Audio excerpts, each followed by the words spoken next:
Hello everyone. If you like what I'm doing here, please consider subscribing, liking, and commenting. It would really help the channel out quite a bit. Thank you very much.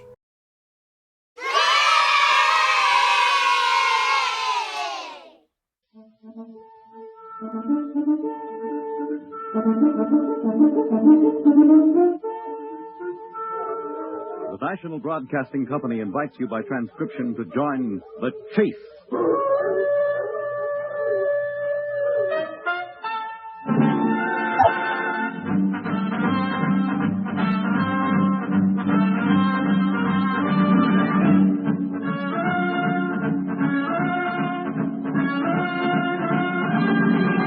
In the animal world, there is the hunter and the hunted, hound and fox, hawk and sparrow, chicken and worm.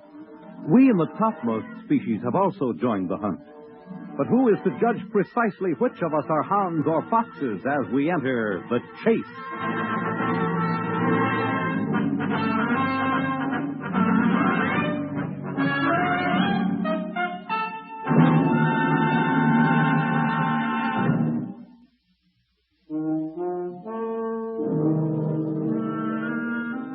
It was all very simple, really, and yet so complex.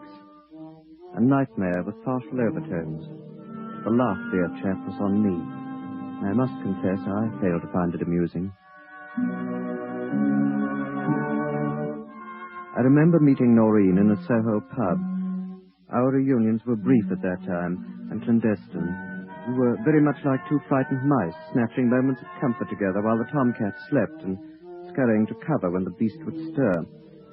Degrading, unwholesome, and I had made up my mind to put an end to it. Uncle Alfred will never agree, Elliott. Oh, why shouldn't he agree? I don't understand it. What does he have against me, Noreen? I don't know. He's never really given me a decent explanation. I suppose he's a snob. He'd like me to marry someone prominently listed in Burke's peerage, I imagine. Some doddering old fool he could boast about. And play chess with. You're much too young and attractive for my guardian, darling. Besides, you don't like chess. Do you love me, Noreen? Madly. Would you prefer an earl or a duke? I wouldn't exchange the House of Lords for your little finger. Well, then that settles it. That settles what? I'm going to have it out with Sir Alfred today. He'll either grant permission for our marriage, or I'll know the reason why. No, Elliott, I'm afraid. Afraid? Oh, no. Come on, afraid of what? Uncle Alfred's such a beastly temper. You can be rather touchy yourself at times. I don't want any unpleasantness, darling. Particularly for you. Oh, there'll be no unpleasantness. I'll simply put it to him just like that. A good reason for standing between us, or stop meddling in our affairs. But, Elliott... Now, don't argue, darling. My mind's made up. Is he at home now?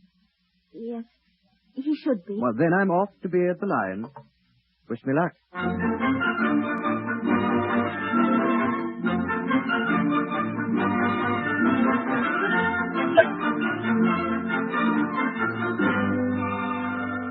The Ainsley house was near Grosvenor Square, a rather large, forbidding place that had been fashionable in the Edwardian era. I never liked it to begin with. And it took on an even stronger order of seediness and disrepair as I stood before the door on the verge of what would be a sordid and uncomfortable scene at best with Noreen's legal guardian.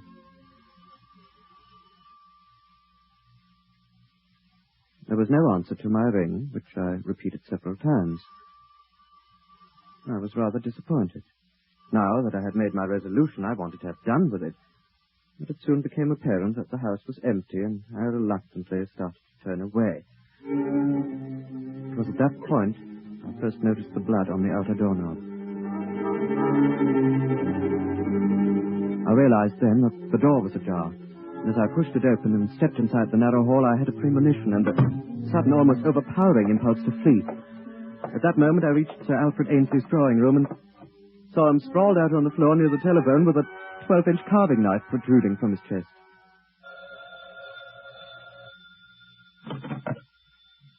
Yes? Elliott? Yes, Noreen? I had to call. I was worried about you and Uncle Alfred. What? Where are you calling from? Tobacconist near Trafalgar Square? Is anyone with you? No, You sound so... Come over to your uncle's house immediately. And say nothing to anyone. What's happened, Elliott? Something frightful. Hurry, Noreen. My first thought, of course, was to notify the police. But some instinct made me hesitate. Instead, I decided to make a thorough check of the body and the room. And what I subsequently discovered was enough for me to thank my lucky stars that I hadn't called the authorities. Uncle Alfred. It's horrible. I found him lying here like that just before you phoned. Well? Well, what? Do you believe me? Believe you? Darling, do you think for one moment that I even imagined you could do a thing like this? Perhaps you'll change your mind, Noreen, after you see what I'm going to show you. What are you saying, Elliott? Can you stand looking at him any closer? I'll try. Come over here. Near his outstretched hand. Can you make out what he's clutching in his fingers, Noreen? It looks like a piece of silk. It's part of a necktie. Ripped from the bottom. A necktie? Mine, Noreen. What? It was a particular pattern, very unusual. Come here to this desk for a moment. I want to show you something else. What is it, Elliott? There's a letter here. Evidently written by your uncle before his death. It's in plain enough view, isn't it? Well? The letter warns me in no uncertain terms to keep away from you. It refers to me as a hot-headed scoundrel and suggests that I'll be turned over to the police if I cause any further trouble. Furthermore, the knife now embedded in Sir Alfred's chest came from my kitchen, Noreen. Elliott! I can recognize it by the nick in the handle. I only bought it a little over a week ago. And on top of that, I found a second note, presumably from my own pen, threatening your uncle with violence. I shouldn't be surprised if I even found my own fingerprints on the walls, the furniture, and the weapon itself. What does it mean? It means that I'm being made the goat in a diabolical plot. Someone has deliberately and brilliantly planted enough evidence against me in this room to send me to the hangman. No! The necktie was stolen from my flat. I missed it several days ago. The kitchen knife was also stolen. But the letter... Your uncle wrote his, no doubt about that. Mine was cleverly forged.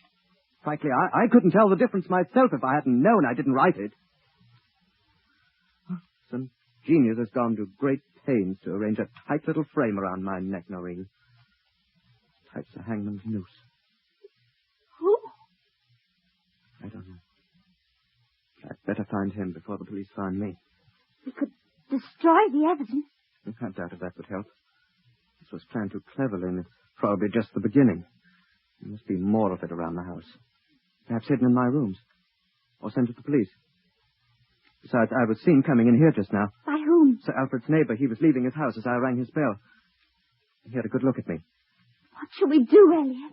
In spite of all the evidence and everything, you still believe I'm innocent? Darling, I love you. Isn't that enough? I'm sorry about Sir Alfred. That doesn't matter now, Elliott. I was fond of him, in spite of his pomposity. Really thought he did everything that was best for me.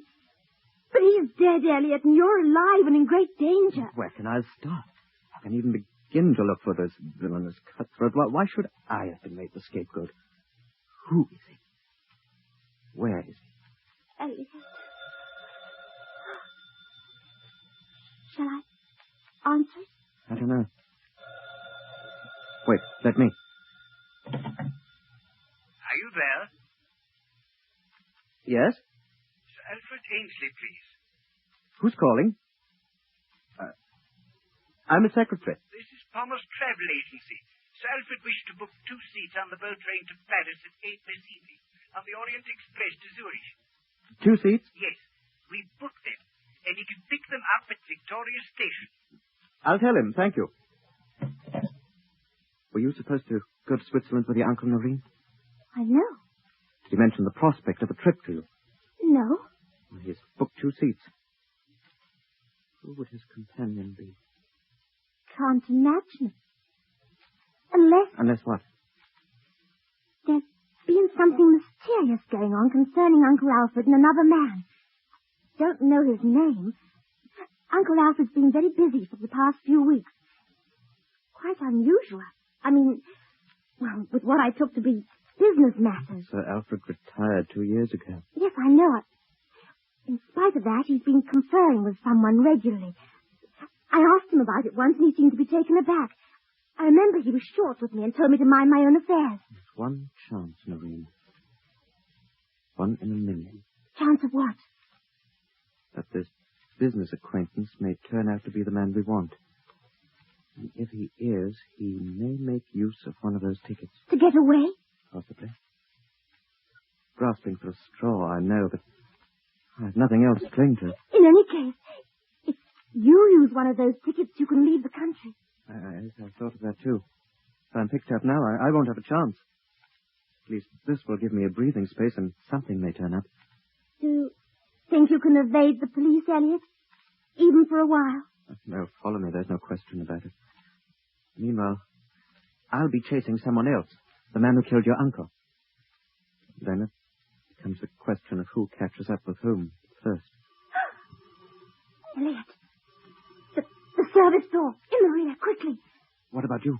Never mind about me. They can't hold me for anything. Don't argue, Elliott. It may be the police. Run, darling. Call the Hotel Alpen in Zurich and ask for Noel Donnelly. Perhaps you can join me later, darling. Wish me luck.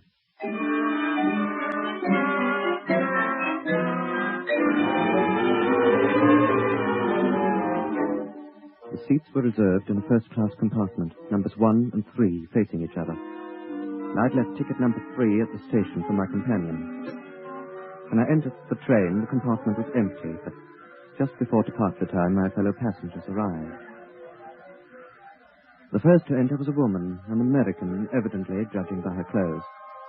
And the second was an elderly gentleman who supported himself with a cane. I watched this chap from the corner of my eye, wondering if he was my quarry. Just as the train started to move, a burly fellow with a pipe in his mouth walked into the compartment and settled himself in seat number 3.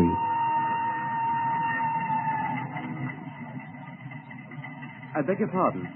Aye? Do you have a match? Match? I think so. Now, where... Aye, here they be, by gum. The accent was Yorkshire. The hands were large, the eyes were bulgy, and the jowls hung loose. The thing I noticed that made my heart take an extra beat was the small automatic revolver tucked inside a shoulder holster, revealed for a fraction of a second as his coat bulged open when he leaned over to offer me a light. Terrible. Sir? Is here a crime wave in the news? By gum, it's terrible. Another chap was done in last night, butchered like a bloody goose. You mean a murder? Aye. They caught Ruddy Killer, though. Turned out to be poor man's business partner. What's this country coming to, I wonder? I wonder, too. Well, I'll be away from it all in a day or two, resting myself in a little chalet where a man can find some peace and quiet. You're on a holiday? Aye, first one in 2 years. In Switzerland, I take it. How do you know that? You mentioned a chalet. Ah, so I did. But it's more likely it'll be a small hotel. I don't think I could afford to rent a house of my own. Well, where are you bound for in Switzerland? Zurich. And then? Interlaken. I've always wanted to see the ruddy Jungfrau. My name's Spy, by the way. Herbert Spy.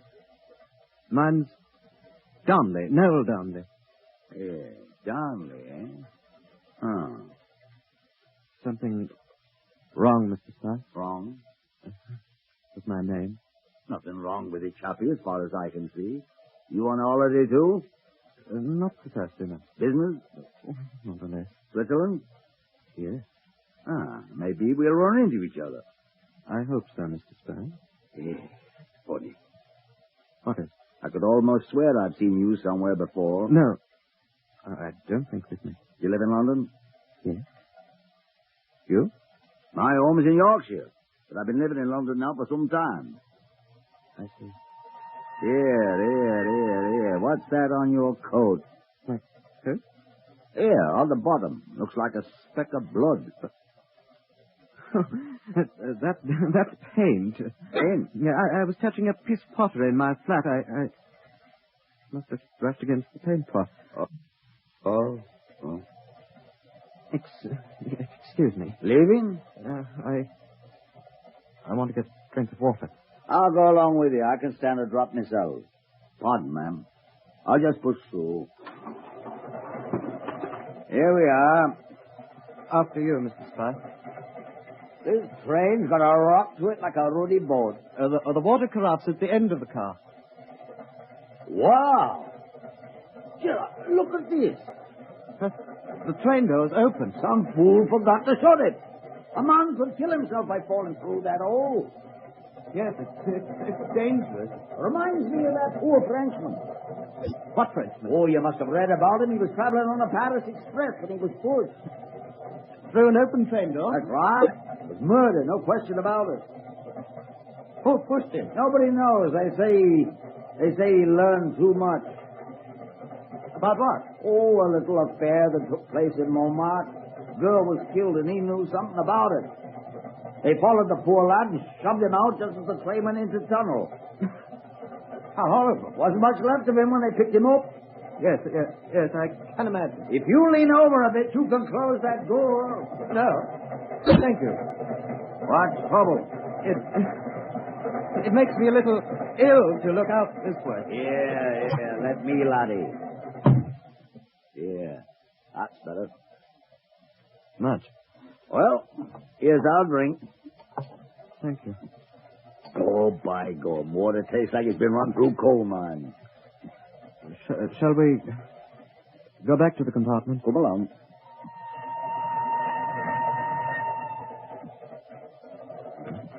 Here we are. Is this what number?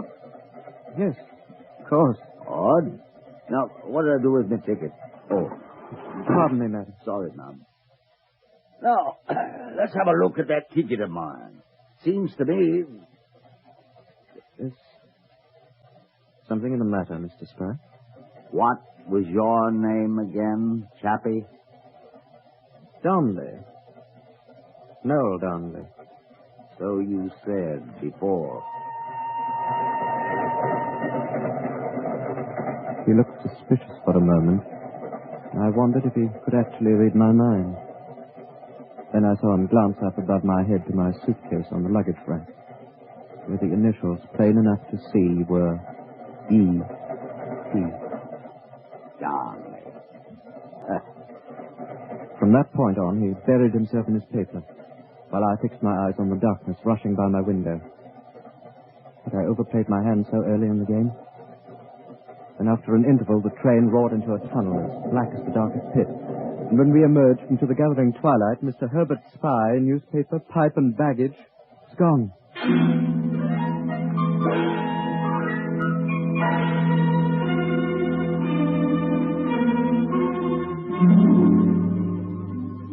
Are you there? Is this London? Elliott, where are you calling from, darling? Paris. I'm just about to board the Orient Express. What's happened? Well, I think I found my man, Norina. I lost him on the boat train, and I picked him up again on the platform when the train reached Paris. I'm staying close to him now, although he doesn't know it. I can see him from here, waiting at the gate for the train to Zurich. I'm going to join you, darling, in Switzerland. How are things getting on? Awful. It's been spread all over the papers. I've been questioned twice. I said I didn't know exactly where you were, and they released me. Will you stay in Zurich, Elliott? No, I'm going on to Interlaken. I'll find you there. Are you sure you want to come? If I'm caught and you're with me... I don't care. I can't stay here alone any longer. I want to share the danger with you, darling. I love you so. The train gate's open. I'd better go. Be careful you're not followed when you leave. Goodbye, darling. Goodbye. And wish me luck.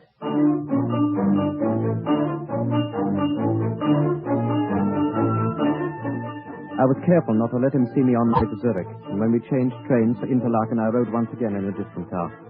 I was right behind him a few hours later as he entered the door to the Hotel Joch, perched like a birdhouse on a hill, with a mighty Jungfrau as a backdrop, an omen of terror against the sky. Guten Abend. Guten Abend. Do you speak English?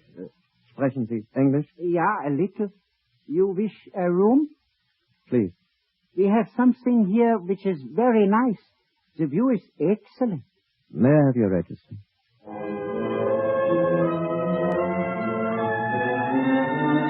The name above mine was Herbert Spy, and they'd given him room number 12. I asked for 10 across the hall, then wondered what my next move was going to be.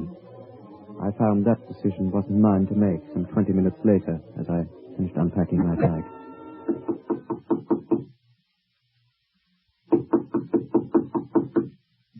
Come in.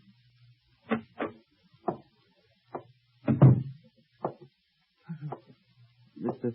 Spy, I believe. Aye, Mr. Spy. This is a coincidence. Is it? Well, I mean, running into each other this way. You've been following me. Oh, no. It's not quite true. Don't lie, by gum. I let you trot along behind me just to see how far you'd go. Now, what's your game, chappie? What's yours? Mine? I'm on holiday. So am I. Now, look here. Why are you sticking to me like a ruddy plaster, chappie? And why are you trying to run away? Run away? Me? You left your compartment seat in the boat train to Paris. Of course I did. The seat wasn't mine. I'd made a ruddy mistake, that's what. My reservation was put to the car. Then I'm sorry, Mr. Spy. Sorry? For what? For making a nuisance of myself. I mistook you for someone else, someone I've been searching for. I assure you I won't annoy you again. You just make certain of that, chappie. That's all I've got to say.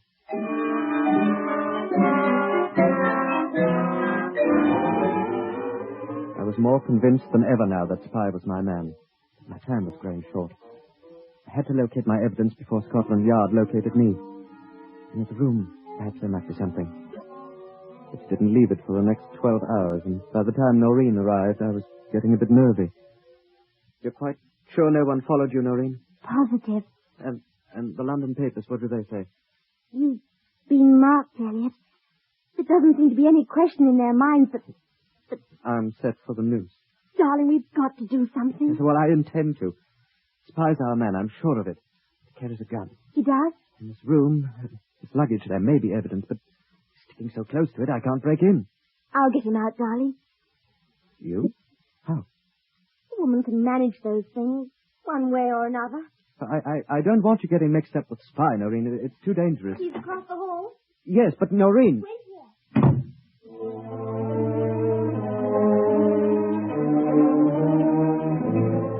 I suppose you'd say I was a cad, letting the girl I love risk her safety for me. I had no choice. Besides, I was nearby in the room across the hall if she needed help. He's gone, Elliott. The room's empty. What a fool I was not to force the issue before this. It's not too late. I know where he's gone. Where? The Jungfrau Yacht. There's a hotel near the summit. One of the porters told me. I met him in the hall. Very well. Wait here, my darling. You're going to follow him up the mountain? I've no choice. It's his life now or mine. I'm going to see this through clear to the finish. Wish me luck.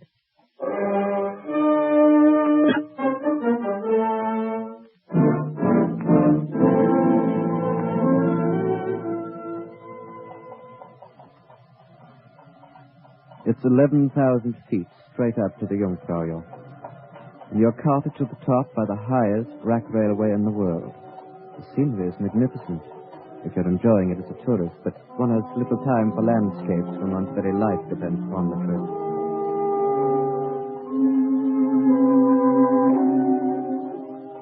It's 4 hours to the summit. When I arrived, I had a bit of luck. As I was signing the register at the only hotel, I saw Spy walk into the restaurant for his dinner.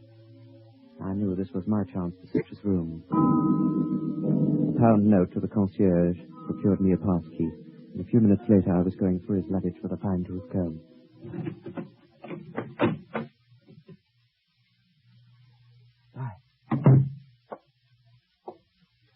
There's no need for that revolver, Mr. Spy. No? Well, we can discuss this thing quietly. How would you like to talk it over with the constable?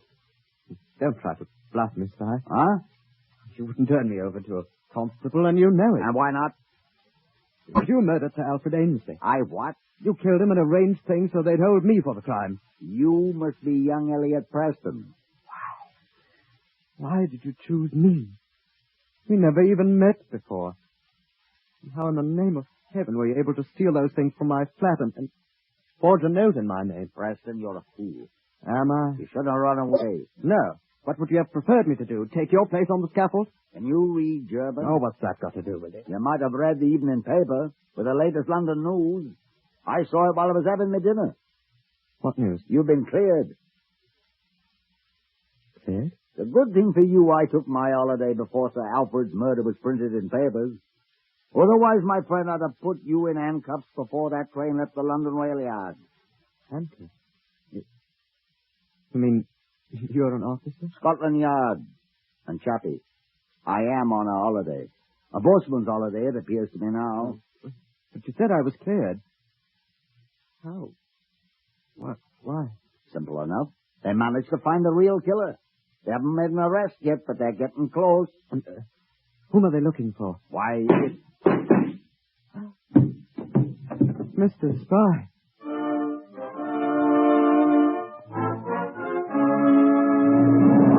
The revolver shots came from behind me, and as he crumpled like a sack of flour right before my eyes, I was able to face the open door. She stepped into the room, a gun still smoking in her hand. Noreen! Yes, darling. I'm so sorry. Noreen! It was you! Yes, darling. Who killed your uncle? Men arranged it so they'd look for me. Too bad it was wasted. I spent so much time. You've no idea how long it took me to forge that letter in your hand, Elliott. It was absolutely nerve-wracking. But they found you out. Yes. Evidently I erred in one way or another. Now it's my name that's in the news, darling. And poor Mr. Spy just paid with his life for finding that out. Why? Why did you kill Sir Alfred? He was opinionated. He said I was insane.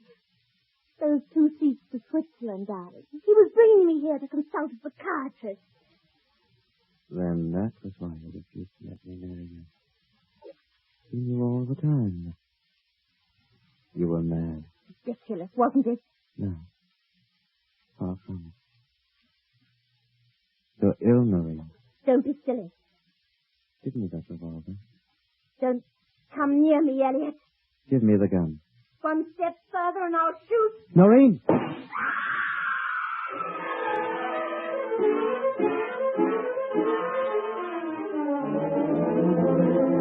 There was a large French window right behind her. As she tried to step backward out of my reach, she lost her footing and tumbled through the glass. It was 11,000 feet, straight down. And I hid my eyes with my fingers as she hurtled back like a stone into the void. But as she disappeared from view, I almost thought I heard her voice as it reverberated like a frightful echo between the alpine peaks. Now it's your turn, darling, to wish me luck.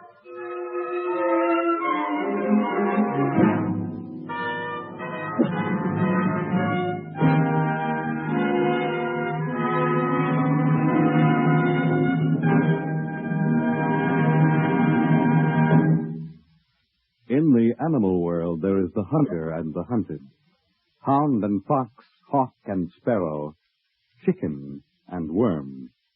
We in the topmost species have also joined the hunt. But who is to judge precisely which of us are hounds or foxes as we enter the chase?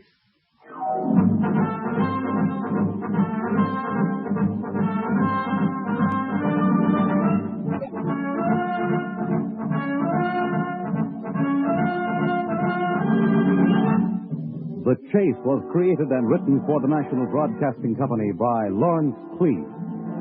Featured in tonight's cast were Joyce Linden and Lester Fletcher. Others in the cast were Horace Graham and Guy Rett. The Chase was directed and transcribed by Walter McGraw.